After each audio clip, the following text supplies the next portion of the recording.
I think I've dealt with the questions that have been raised. Thank you, Madam. Ms. Sylvia Lim. Yes, thank you, Madam. I have one clarification to make and two clarifications for Minister. First, he mentioned that Pritam Singh and myself were speaking more on the changes which we wish the government was making rather than the changes that it is making. But the point is that in this bill, the government does reorganize those provisions that allow for temporary judges. So we have to take a stand on the bill because of this. Second, I'd like to ask Minister whether I heard him correctly that he says that as a matter of principle, he does not disagree that having judges of short tenure actually undermines the principle of judicial independence. I'd like him to clarify because that was the sense which I got from him. And the second clarification for Minister is that he mentioned that we have a small bar and the practical matter is that it may not be so easy to find people who are willing to take on the judicial appointment. But I do notice that in the current High Court bench, for example, although many of them, if not most of them, started as JCs, there are quite a number of them who continued on to be confirmed as judges without taking a break at all to go back to practice. So is it a question of just finding the people who see taking on judgeship as a vocation and are willing to go into it without thinking about practice?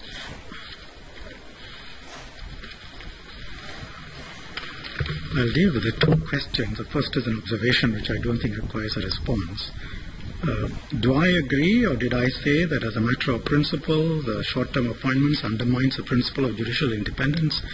I think maybe Ms. Lim and perhaps Mr. Singh would be the only two people in the House who might have gotten the impression. It is the very opposite of what I was saying. What I was saying is that as a matter of principle, I agree that we should try and look at giving security of tenure, and we do for puisne judges up to the age of 65.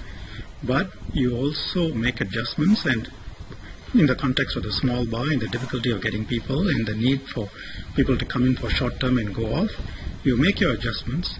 It would not undermine judicial independence. Indeed, our judiciary with all these structures, and the only change that is being made here is the appointment of senior judges. Other than that, everything is the same. With all the existing structure of judges after 65 being appointed for short terms, even the Chief Justice being appointed for short tenures, Chief Justice Yong Pong Lau, Chief Justice Chan Sik Yong had more than one short-term tenure, extended a number of times. The independence of our judiciary is, I don't think you challenge it, I don't think anybody else challenges it, and we are very highly regarded and ranked. So I believe that the current structure does not undermine the principle of judicial independence or integrity, and indeed we rank very highly. But I do agree also that where possible, we should move towards greater security of tenure. So there is a slight difference in emphasis. Right? As regards I focused on this point. I'm not quite sure. Can I ask Ms. Lim to repeat the third point so that I can respond? I was referring to Minister's earlier explanation that because we have a small bar, there was a limited pool of people who could tap on. So, some people want to go back to practice after trying it out and so on. But what I was saying is that in the current Supreme Court judiciary, I do note that although I think all of them started off as JCs, but some of them never took a break to go back to practice, as in they probably went into the JC ship with the... I understand. I'll answer it. Intending hopefully to make the judiciary pose a career in that sense. By definition, those who became judges obviously didn't go back. That's why they remained as judges. But there are those who stayed on and left. And we believe that they contributed. And we believe that having such a system where they come in for a 2 or 3 year appointment and then let them make the choice. And also the Chief Justice sometimes will recommend that they are very good lawyers, but they may not have the right judicial temperament. So that has allowed us to have the flexibility without really, I think, anyone questioning the independence or integrity. And therefore, we have not sought to change that system.